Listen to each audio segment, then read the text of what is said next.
victor over sin and death. You're listening to Ancient Faith Radio, your Orthodox Internet radio connection.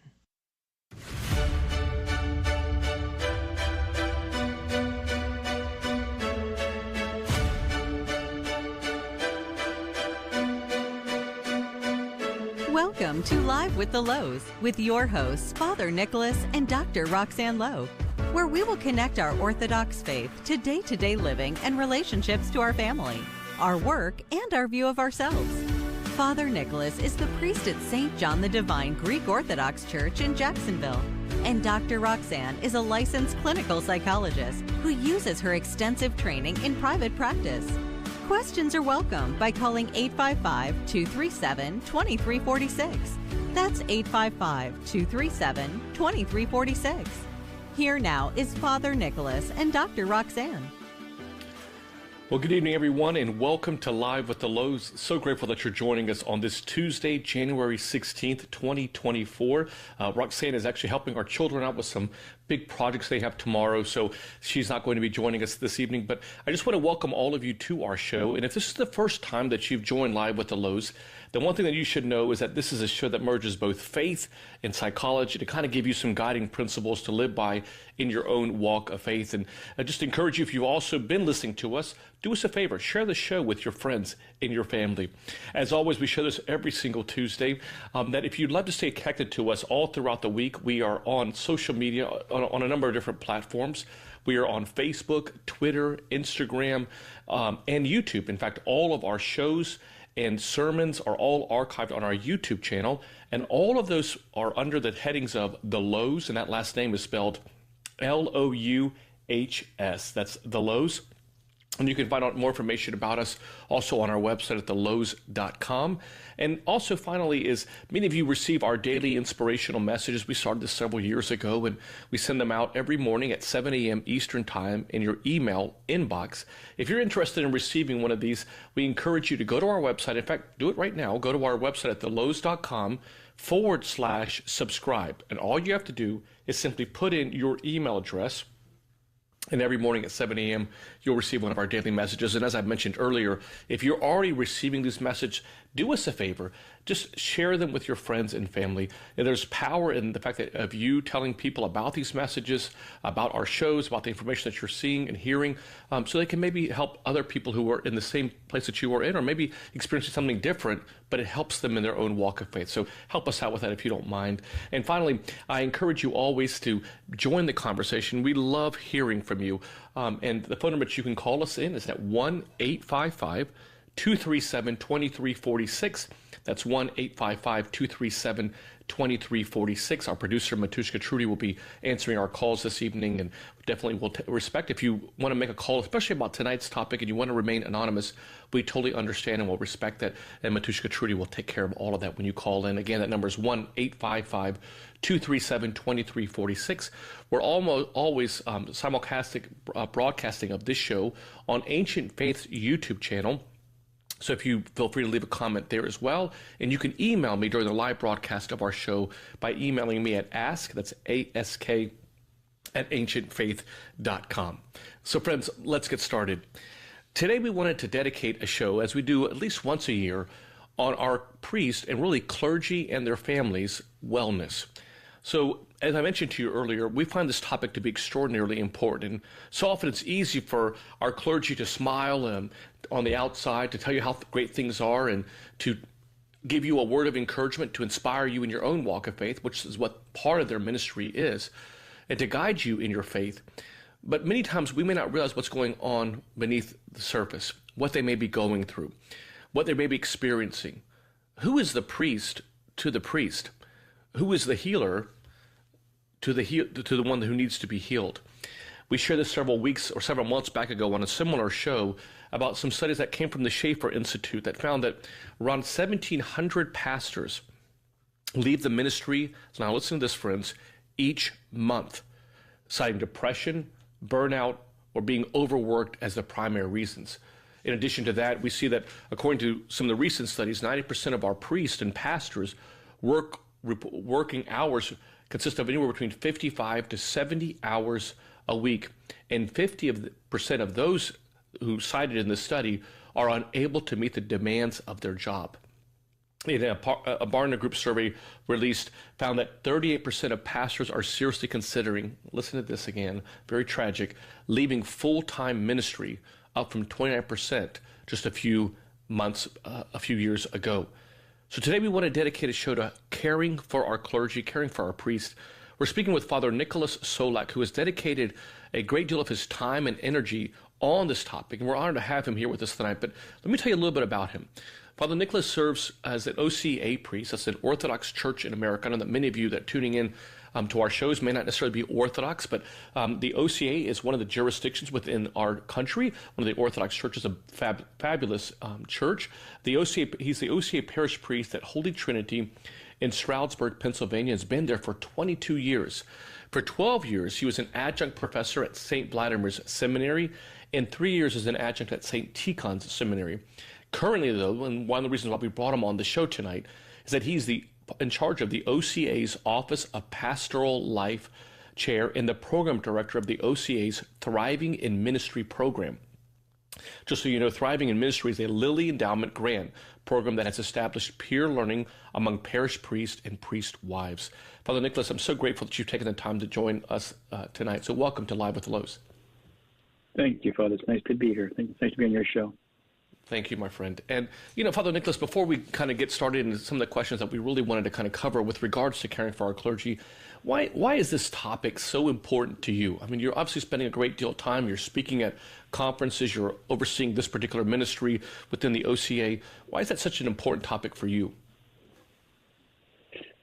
Sure. Yeah, that's a good question.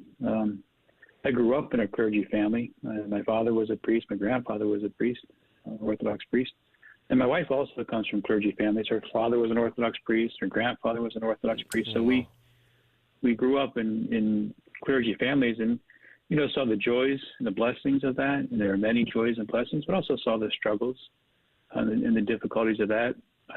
When we got into parish ministry in 2002, we thought we knew what we were doing, because we come from these clergy families.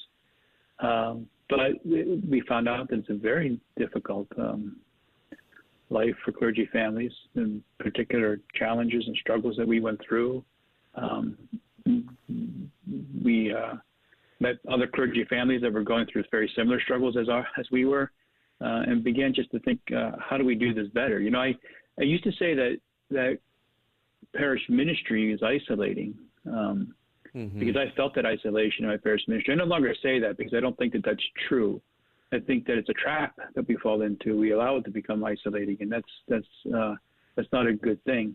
But if we're not careful in our parish ministry, it can become very isolating, and then trouble happens and bad things happen.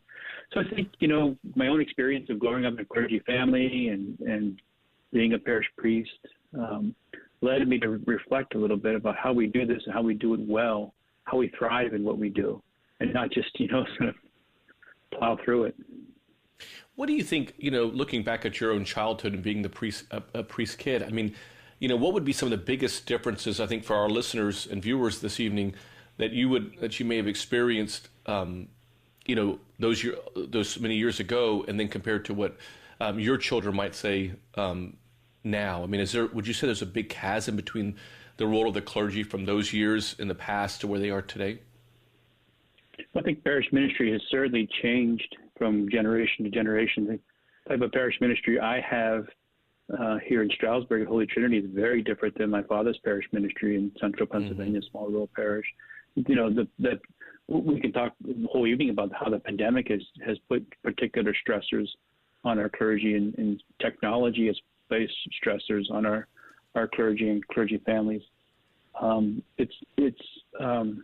I think the administration of parish life has become more complicated and more difficult.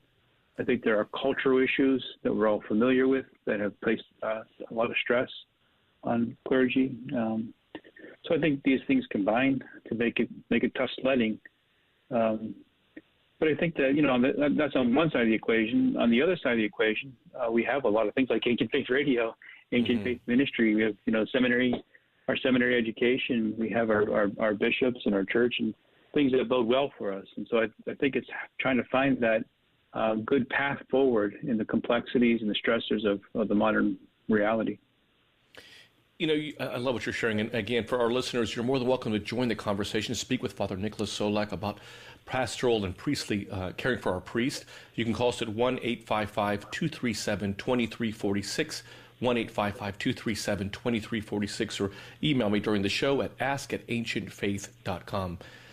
Father Nicholas, just harkening a little bit back to what you just shared a few moments ago when you talked about how you used to believe that parish ministry can be isolating. And I think for a lot of clergy, although I totally agree with you, I don't necessarily agree with that, but I do think that, but for a lot of clergy, they do feel that way. I mean, what would you say, what are some of the reasons why it can feel isolating at times as a parish priest doing the ministry of the church?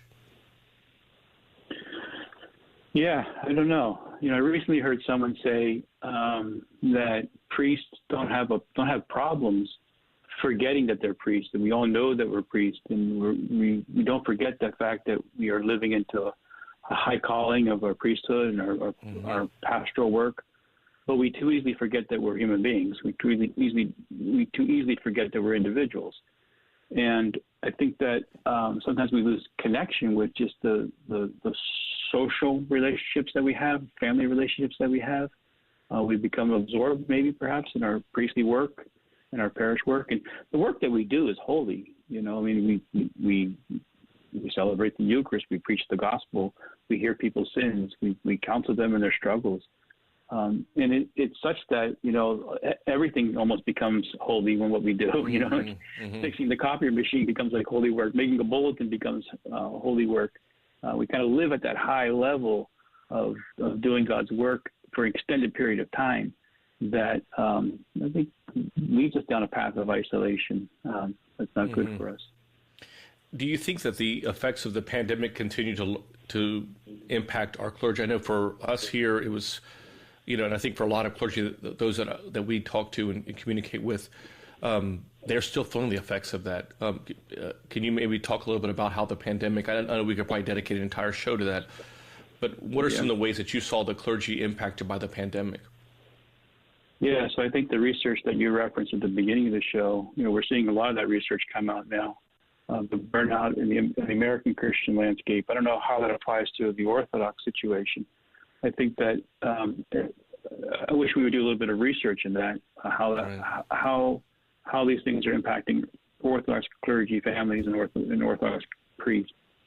I think, though, that the research that we've done in the Office of Pastoral Life and just hearing people and talking to people, being in peer groups and listening, what we're hearing is very similar to what these research projects are talking about.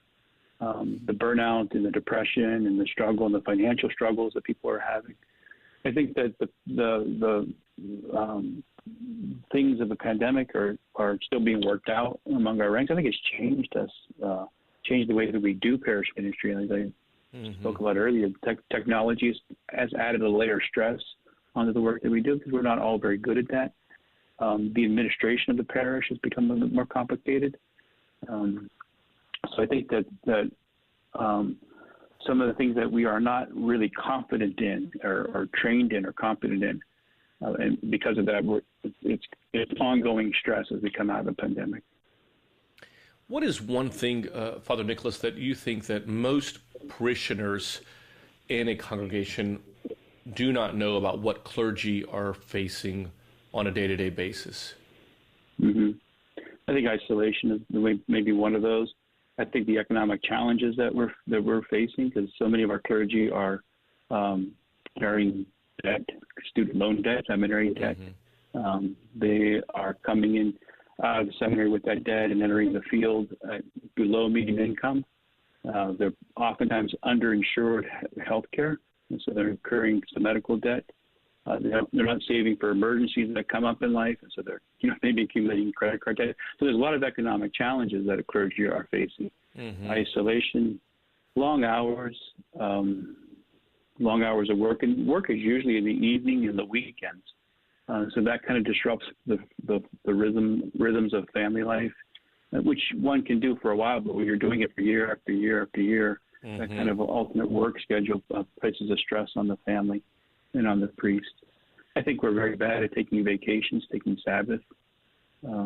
And that's something we need to work on better and talk more about, giving our priests Sabbath and rest and vacations and making sure that they're taking their vacations. Mm-hmm. We had an email, sent us an email or sent a question. I just wanted to read it to you right before the show. It said, my question for tonight's topic is, what are some ways parishioners can care for their parish priest and the family by respecting boundaries that they have established? I know many families and parishes truly want to be part of the clergy's lives and their families, especially for happy occasions and celebrations. But how can they continue to care for them without overstepping? What would you say to this person that emailed us earlier? Yeah, so this is like an issue of boundaries, which we in parish ministry have to get better at, setting boundaries, knowing what our boundaries are and establishing our boundaries. I would say that person having a conversation with your priest is important. We know that priests who experience training in interpersonal skills such as boundaries have a better shot at thriving in their ministry. So supporting our priests to get this kind of interpersonal training, if they are lacking in interpersonal skills, to give them the skills to training that has skills in boundary setting and conflict resolution, it makes them better priests and helps them flourish in their ministry. So I think having these conversations with our priests about their training, their boundaries, and letting them have the opportunity to set those boundaries and keep those boundaries. It's one thing to set them, but then you got to keep those boundaries. But I would, encourage people to have these. It's a great question, and I think having the conversations with our clergy families are important. Yeah, and it's a question that we've gotten a lot at with retreats, especially when we're speaking to clergy. And one of the things that, just to kind of build on what you were sharing, Father Nicholas, which is spot on, is being very clear amongst you and your spouse, as far as the priest and the presbytera, as to what those boundaries are. Prior to that, having that clear vision as to what that looks like, because oftentimes we can expect the boundaries, or what certain levels of boundaries outside, but the family itself needs to be all on the same page with that, and then, being comfortable with what you guys are comfortable with as a team. Another thing that I think I've shared with a lot of clergy as well, to kind of just build on that, is, as often as you're able to, is insert sermons that talk about the Sabbath. And you mentioned that, Father Nicholas, earlier.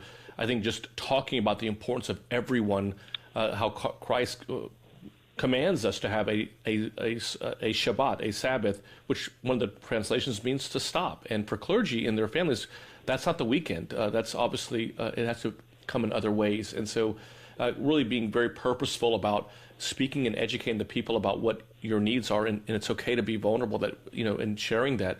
And especially using information that I know, Father Nicholas, you've gathered other organizations throughout the country, the Danielson Institute that we've talked about before on our show, about what's actually happening with our clergy. I think it's important to share as well. So, but as we're kind of continuing this conversation, Father Nicholas, I do want to just ask, is clergy burnout a concern among clergy and clergy families within Orthodoxy? Is it a concern among the ranks of the clergy? I don't think it's. I think it is. I don't know if it is urgent enough. Burnout's a hard topic to talk about. We read articles about it. There's a lot of information coming out now about it. A person who's in burnout oftentimes doesn't realize it until they're pretty deep into burnout. We know that most of the literature that we're looking at is speaking about burnout within the other Christian faith denominations. Very little data on the Orthodox. I think we are very, very blessed in the Orthodox world to have certain things that bode well for us, that help us. I don't know, one of the questions I'm interested in is we know that Protestant pastors and ministers are leaving the ministry. I think you quoted 1,700 per month, which it sounds like an exaggeration, but I've seen that research. It's 1,700. I'm sorry, not 17,000. 1,700 are leaving their ministry every month. It's remarkable. I don't think that we have those numbers in the Orthodox Church. And I think it's an interesting question: is why we may be experiencing burnout, why we may be feeling burnout, but we're still staying in the ministry. We're still staying in parish work. I think that's a very interesting question. But if we are experiencing the symptoms of burnout and we're staying in ministry, well, is that a healthy situation for our clergy families? Is it a healthy situation for our parishes as well? So even though we may not be leaving the ministry, and I suspect that we're not at the level of the Protestant denominations, it still is a concern if we're pastoring parishes and faithful in our flocks, bearing the burdens of the symptoms of burnout. Father Nicholas, is there any studies on the retention of children of clergy in the Orthodox Church? I mean, how many of them? I mean, you're obviously in the church, but how many of them actually stay in the church afterwards? I don't know if there's any. I'm not aware of any research. Are you of just how many priest kids actually stay in the church after they've graduated high school or college? I'm not. Yeah, that's another thing that we should be thinking about and looking at. I'm not aware of any of that research or that data. But I spoke with a priest kid last month in December, and he's in his 50s, and we were talking about this very thing, and he said, I'm 50 years old, and to this day, everything that I do, I have this feeling it's a reflection of my father's parish priesthood in his parish ministry.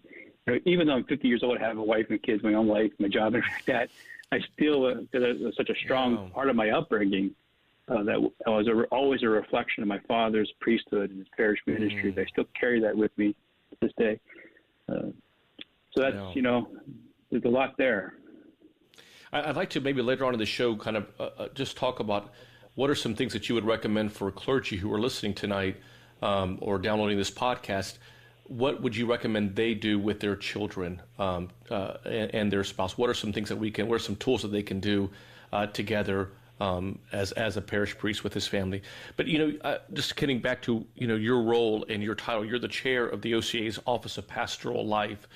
What are the main activities of the Office of Pastoral Life?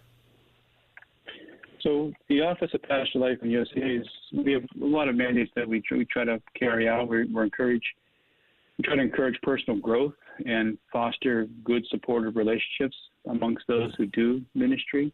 Toward that end, we organize national retreats of our clergy. And we have, one of the things that we did during the synaxis was we began to gather our OCA priests in quarterly peer learning groups on Zoom, just to, kind of talk about what we were experiencing. When you talk about peer learning, there's like three different types of peer learning that we can look at. There's the kind of peer learning where you're bringing together people who have a passion for what they do, who are interested in what they do, trying to be better at what they do, and the focus is on practicing the skills that they have, existing skills that they have, and sharing with one another. And for example, for parish priests, it might be preaching. It's a skill that we already have. We've been trained in that. We're on the field preaching, and so we might talk about how we preach. There's the development of new skills, and we talked about that already, like technology that's coming at us, and just administrative challenges, and the traffic that we're getting in through our doors right now with people who are interested in orthodoxy and having to sort out where they're from and what they're talking about and what they're listening to, and so the kind of development of new skills in a changing world and changing context. And then there's the transformational type of things, where we're taking a look at our heart, our life, our marriages, our Christian baptism. So getting priests together to talk about their craft, their skills of being parish priest, and the new skills that are there, and then just the transformational things that keep us growing in a life in Christ. So we began to do these quarterly, we call it a synaxis program. We bring together our clergy to go into small breakout rooms. And we had one just in December. We had about over 140 priests and deacons that came and spent 2 hours talking about their ministry. Our big program, though, is the Thriving in Ministry program. We received in 2018 a grant from the Willing Family to do clergy peer learning. We've been doing that for 5 years. It's a program of clergy peer learning and clergy wives peer learning. We have about over 60 clergy wives that participate in their peer learning program, and then over 70 priests that participate in these small groups of like 5 to 8 priest wives with a trained facilitator. And this is a pan-Orthodox program. It's not just for the OCA, but we have participants from the Antiochians, the Armenians, the GOA, the Moscow Patriarchate, the Serbian Church, the Ukrainian Church. So it's kind of a pan-Orthodox program. So we have that, and we just finished our first grant with that, and just this month, January, we started our second grant with Lily to continue to sustain that program and to build from what we're doing. And then in the Office of Pastoral Life, we have a strong group of clergy wives who are part of an advisory group that do different kind of retreats, Zoom retreats, newsletters. They reach out and communicate with clergy wives and clergy widows and build that sisterhood of ministry among the priest wives in the OCA. What has been some of the most revealing information that's come through some of those, especially the synaxes, the retreats that you've had? Anything that would be very helpful for our listeners to hear tonight? There's a lot of evidence about the value of peer learning, not just within clergy, but for all occupations that do peer learning. We've taken a look at how our program, our Thriving in Ministry program, has impacted our clergy. And one of the things I'm really interested in, and I'm really happy to see, I think this is really important, is that people who are participating in our peer learning programs, the clergy and the clergy wives, they're reporting that their relationships are improving outside of the peer context. So they're forming strong peer connections and relationships within their group.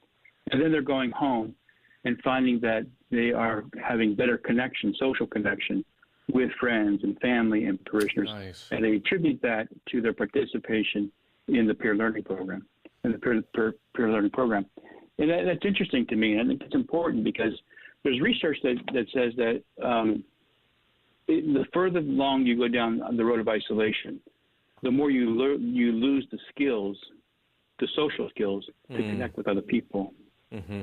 And so, if you've been pastoring and living in isolation for 10, 15, 20 years, you start to lose those skills to connect with people. Even though you may want to, you've kind of forgotten how to do it. Mm-hmm. Mm-hmm. So what we're finding in our peer learning program is that it's reawakening those skills, and people are leaving the program and going back home and making better social connections. I think that's a really positive outcome of our program.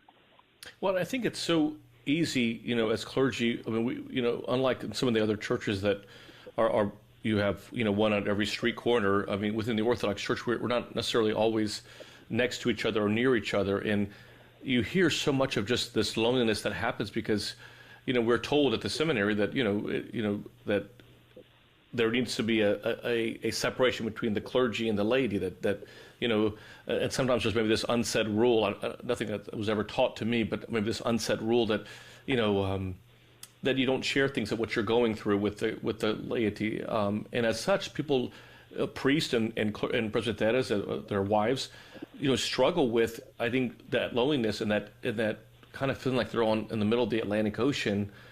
What do you say to priests that may feel like they're experiencing that level of loneliness, or even the priests' wives who oftentimes are? I mean, obviously we talk about this all the time. Are they really the true heroes within the church? But what would you tell them, as to some ways that could help with that feeling of loneliness? You mentioned this program, which I love, the Thriving in Ministry. But I mean, what are some things that just on a personal level that they could be working on each day? Well, we have so much to offer in the Orthodox Church. I mean, we really do. We have confession. We have spiritual fathers. We have father confessors. We have spiritual brotherhood. We have spiritual sisterhood. We have each other. We have community. We have parishes. Mm-hmm. We have, feasting seasons and fasting seasons and the whole liturgical schedule. And we have our bishops that really care for our priests. Most bishops really do care for their clergy and their clergy families. We have a lot that's available to us. But we don't avail ourselves to it. We can sometimes even get absorbed in the negative research that's coming out and thinking, well, this is our plight. It's not. It doesn't have to be. Right. It's a choice. We don't have to be on the road. It's a choice that we have, right? But I think that our Thriving in Ministry program is not the only game in town either. We're hearing a lot of churches and jurisdictions that are getting into peer learning, seeing the value of it, and offering the opportunity for clergy and clergy families to get involved in this. That's excellent. Our program is structured that we do quarterly, all-day peer learning groups. So once every 3 months, when we're able to gather in person, they travel and come in person for the day 4 times a year. But then we also have funds from our grant that we are able to fund a 5th session, extraordinary session, which is just getting the group together to do something that they enjoy doing. It's going to the theater, going out to dinner, getting an Airbnb, taking a night or a couple of days together, just doing something that creates a greater bond, a strengthening bond among them. And that's been really, great to see the friendships that have deepened and the connections that have been made through that. Oh, yeah, that's beautiful. You're listening to Live with the Louhs. We are speaking with Father Nicholas Solak. He is the director overseeing of the Office of Pastoral Life in the OCA Church, and as well as a ministry called Thriving in Ministry. And we're so blessed to have him with us tonight. We're talking about how do we care for our priests? How do we care for our clergy? We'd love to hear from you.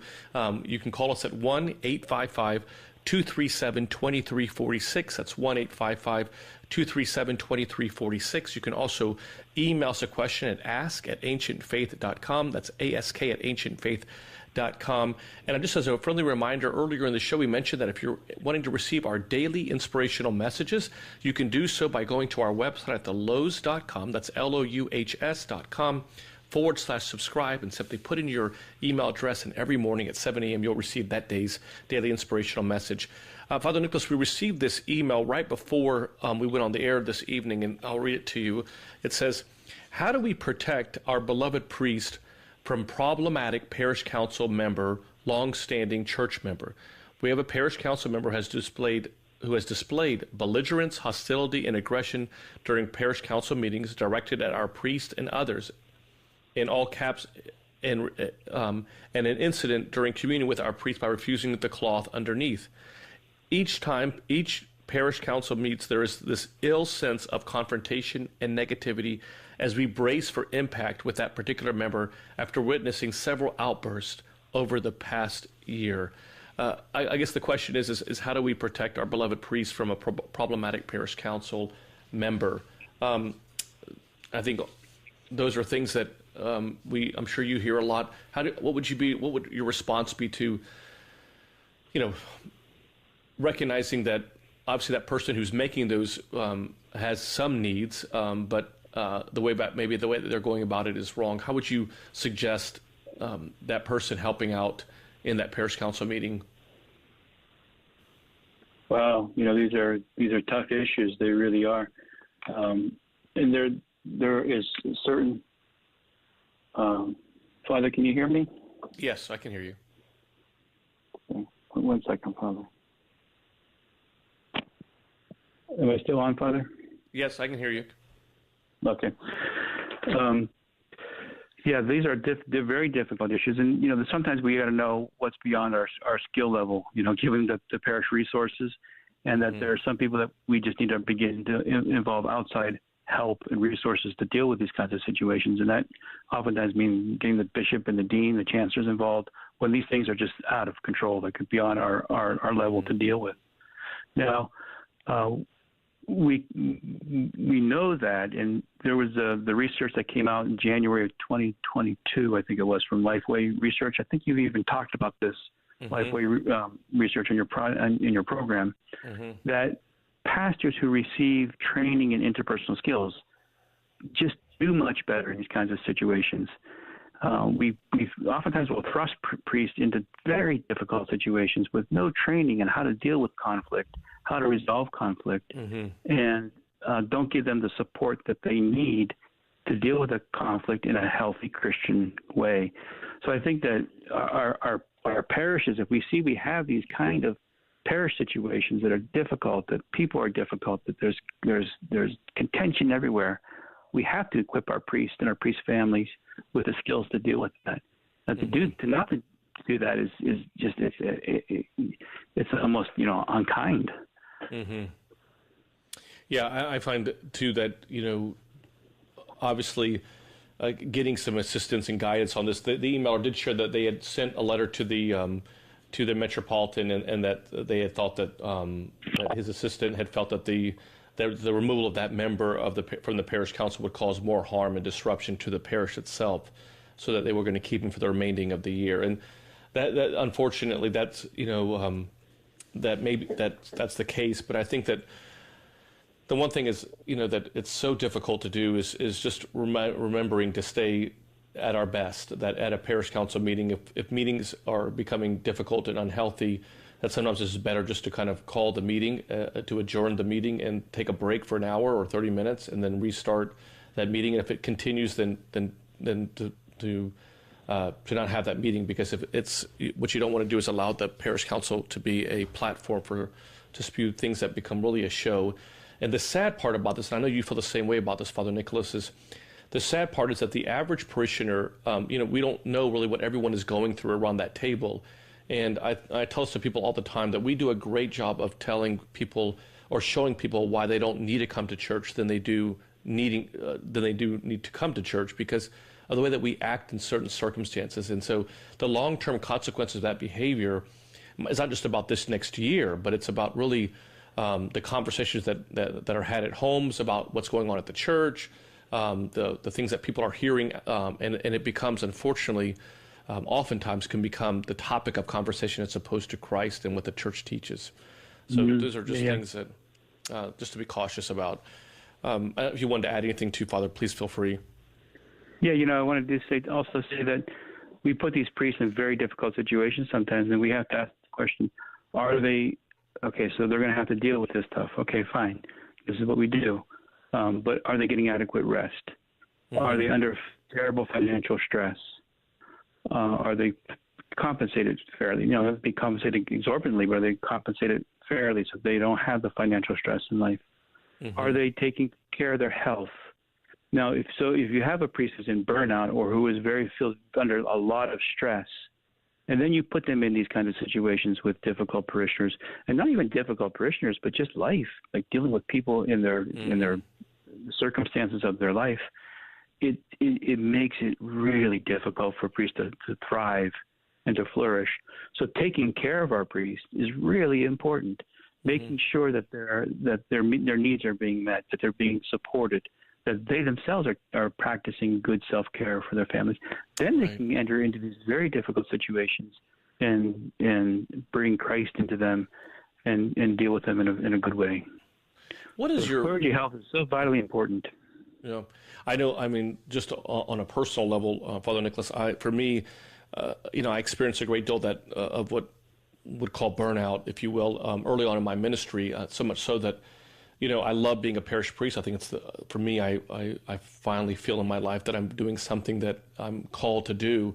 But I know early on in my ministry, I mean, I could have, I don't know, 20 people say something positively, but if someone said something negatively about something in the liturgy or something I didn't do correct, I would focus on that one statement, and it would just occupy my mind for so long. And, I think going back to what you're sharing is, having to train to say, okay, look, people are entitled to their thoughts, and let's learn from them. If they're giving us guidance that we can learn from, yeah, absolutely, let's grow from it.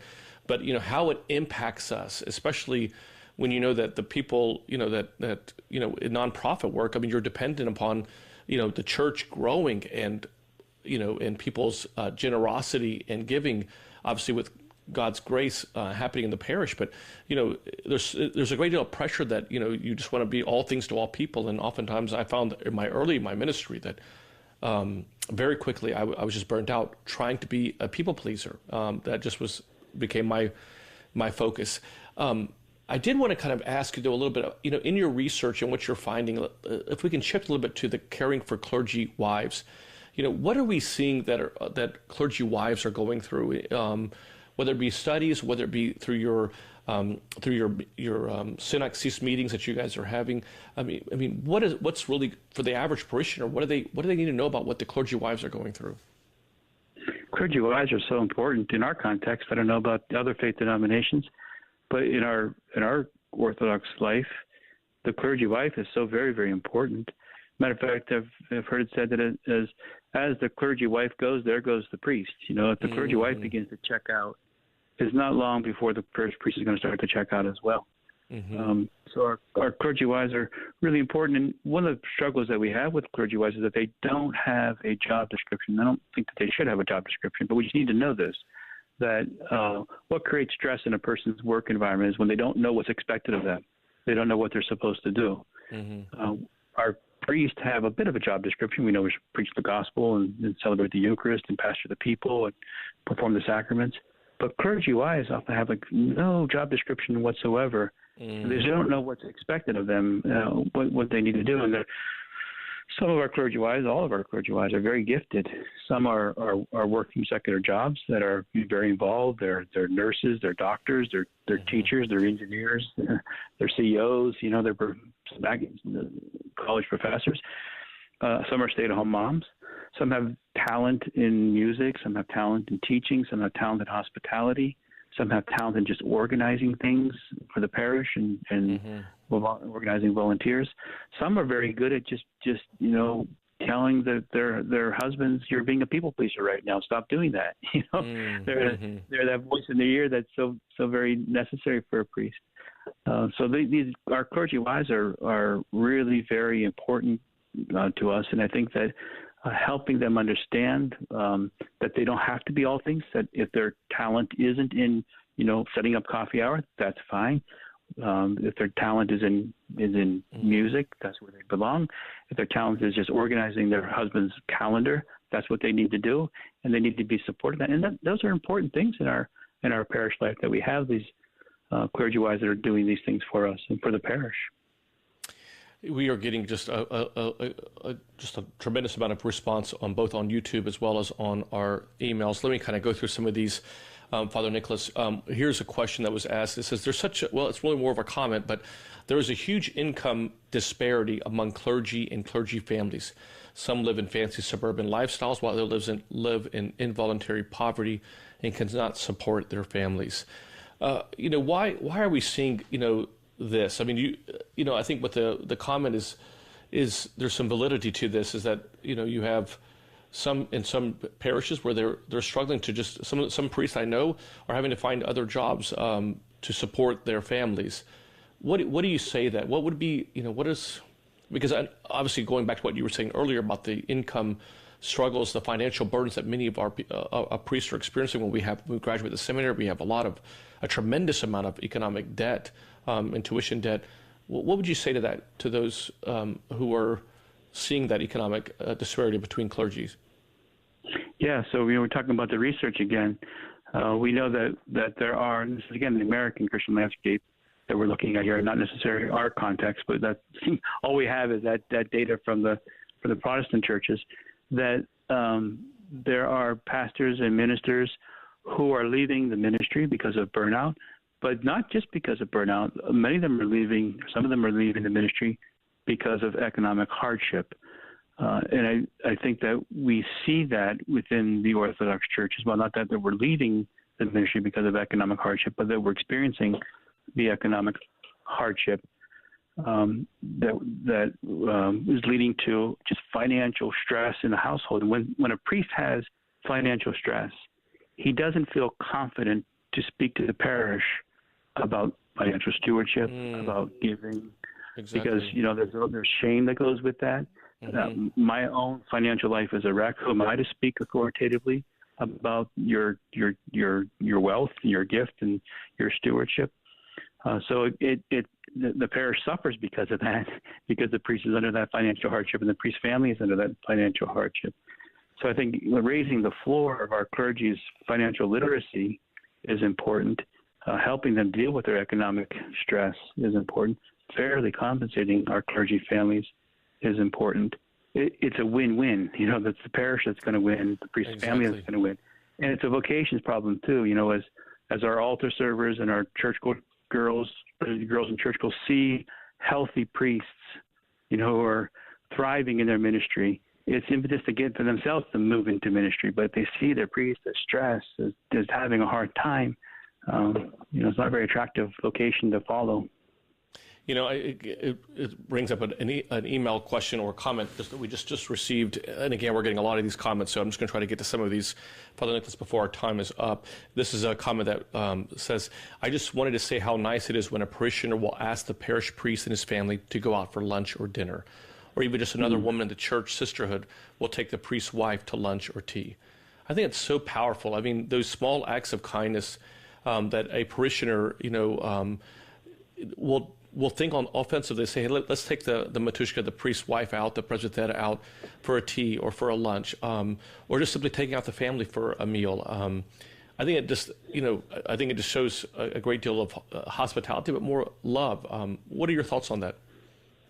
Sure. Yeah. I mean, you were talking earlier about trying to be all things and to do all things, and the negative comments you just take to bed with you and you wake up with, when something goes wrong in the parish, you just carry that in your heart, you carry that in your mind. Having your people reach out with acts of kindness, that's a Christian thing. It shouldn't be spectacular. It should be what we do as Christians, is acts of mercy, acts of kindness with one another. And certainly with our clergy families, to show that appreciation, to show that support can go a long way for our families. It's important. But there's the other side of it too, Father. As you know, I mean, you've been a priest for a long time.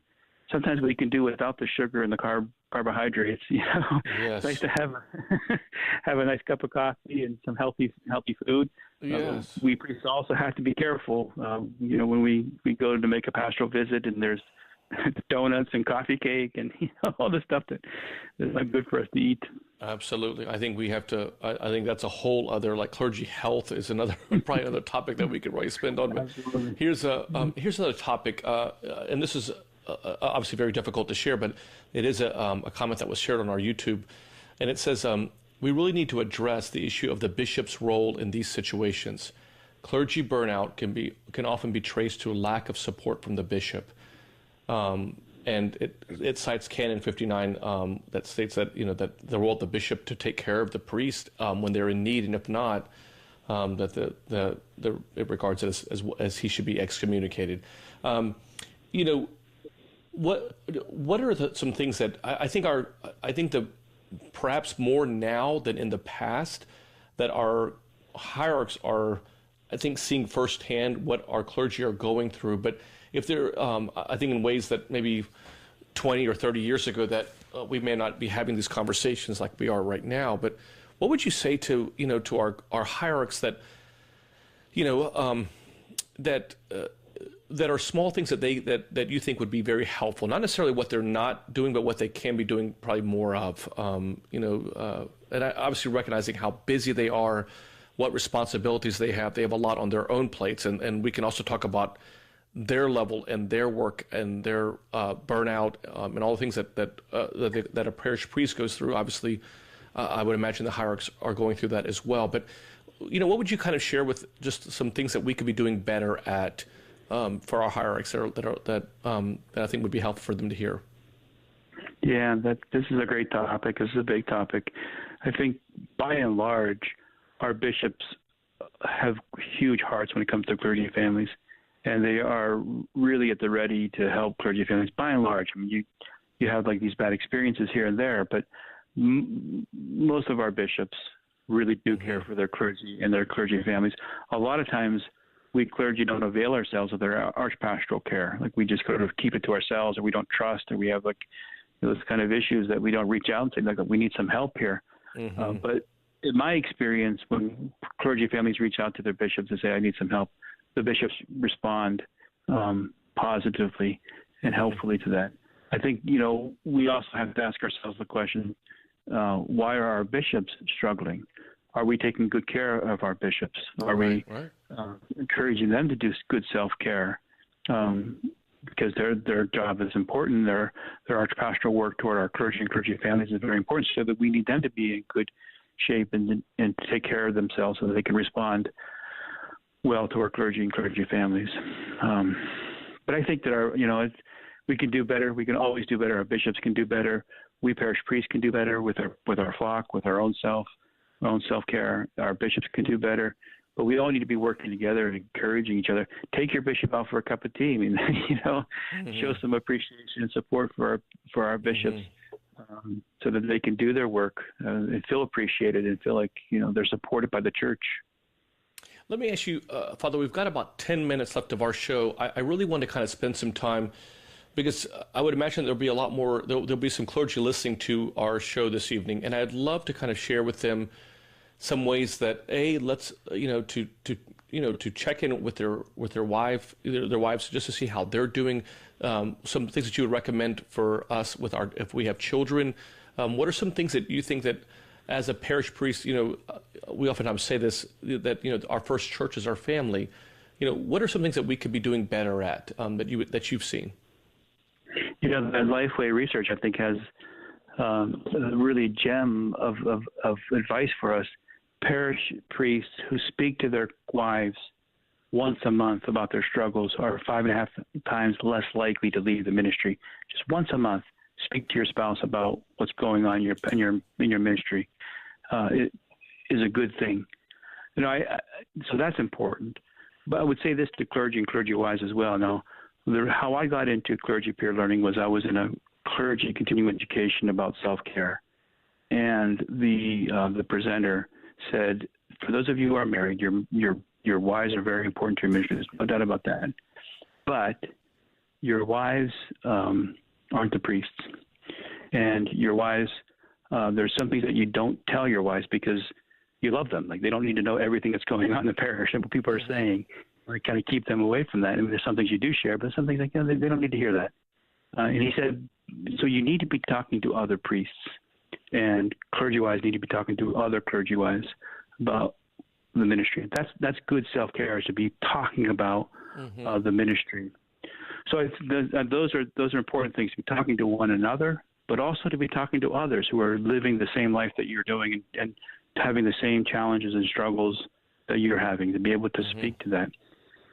With our clergy family, I think that, first of all, we're Christians, right? We've been baptized.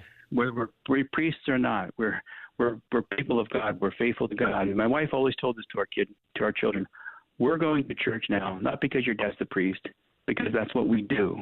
Even if your father was not the priest, we would still be going to church because that's what we do, because we're Christians first. We first of all steward our own baptisms, and we live in a Christian home. We're living a families as Christian families and following God's commandments and serving Him faithfully. Priesthood aside, this has nothing to do with the priesthood.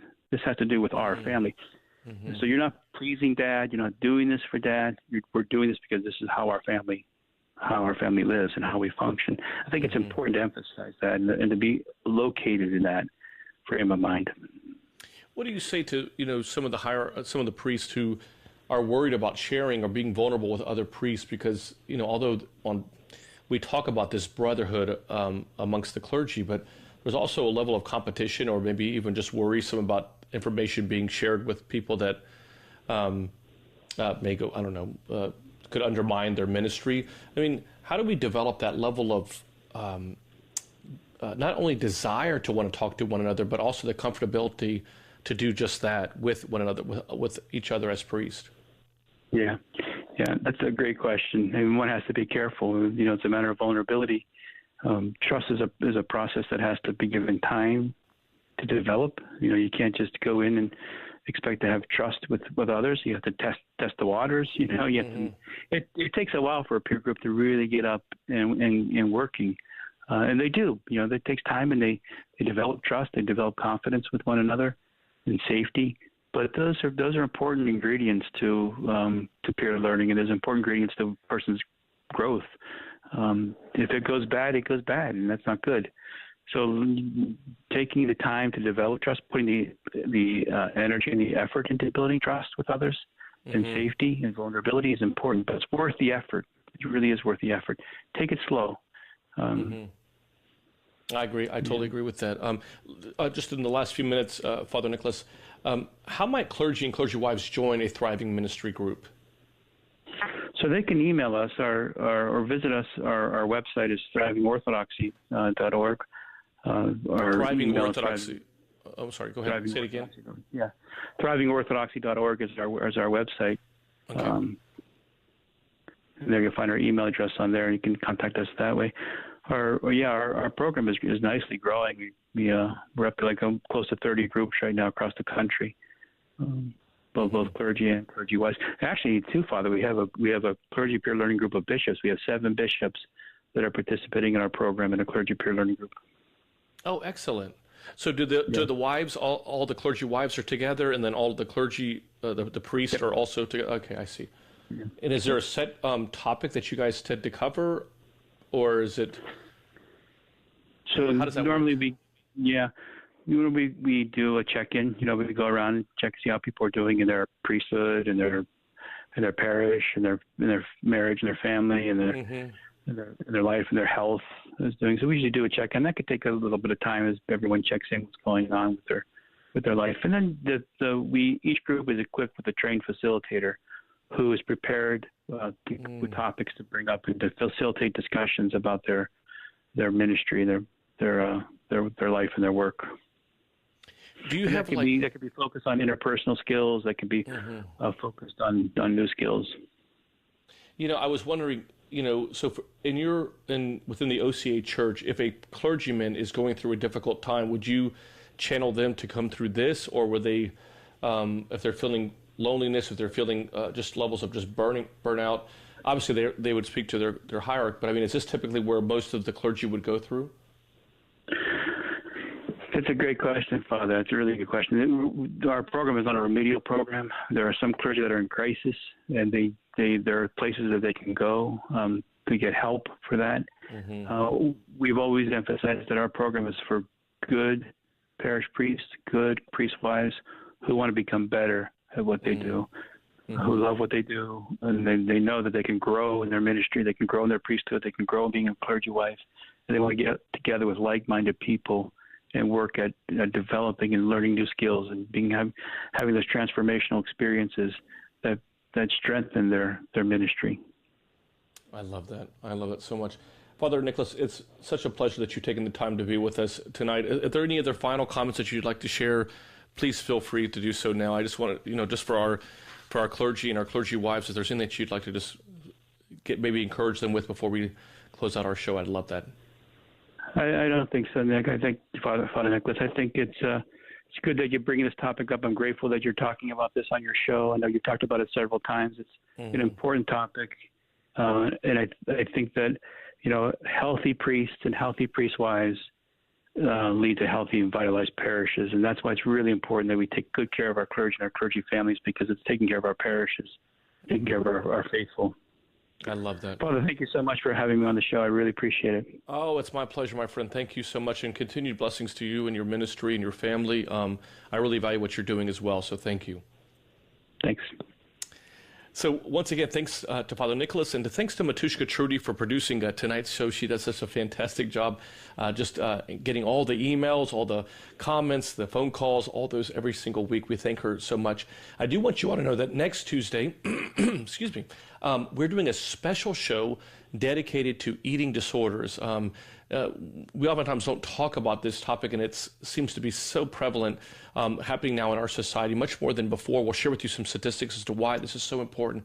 But if you or someone that you know is going through or struggling with an eating disorder, whether it be anorexia, bulimia, please share with them that this show next week, we're going to have some professionals on there.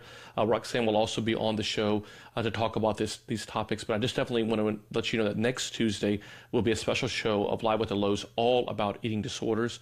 We also want to just remind you all to take advantage of our daily inspirational messages. You can find them at thelouhs.com/subscribe. And once again, to our parish priests and to our priest wives, and really to all of you that are taking the time to listen to the show this evening, we're just so grateful that you're taking the time, because you obviously value our clergy. That's why you're listening. But continue to do all that you can to pray for them, to just watch over them, to ask them, as that emailer said earlier, just to see if they need anything, and genuinely ask them, how are they doing? And really maybe even add a word to it. Really, how are you really doing, Father? How are you doing, really, Presbytera, and engaging them in a positive way? And as Father Nicholas beautifully stated, healthy clergy wives make healthy and vital parishes. So thank you again for all of you being with us this evening. God bless you all, and stay strong in your walk of faith. Father Father Nick and Dr. Roxanne are the authors of the book Renewing You, a priest, a psychologist, and a plan, which can be purchased at store.ancientfaith.com. Their daily inspirational messages can be found at thelouhs.com/subscribe. Be sure also to search for The Louhs on Facebook, Twitter, Instagram, and YouTube. Live with the Louhs is a listener-supported presentation of Ancient Faith Radio.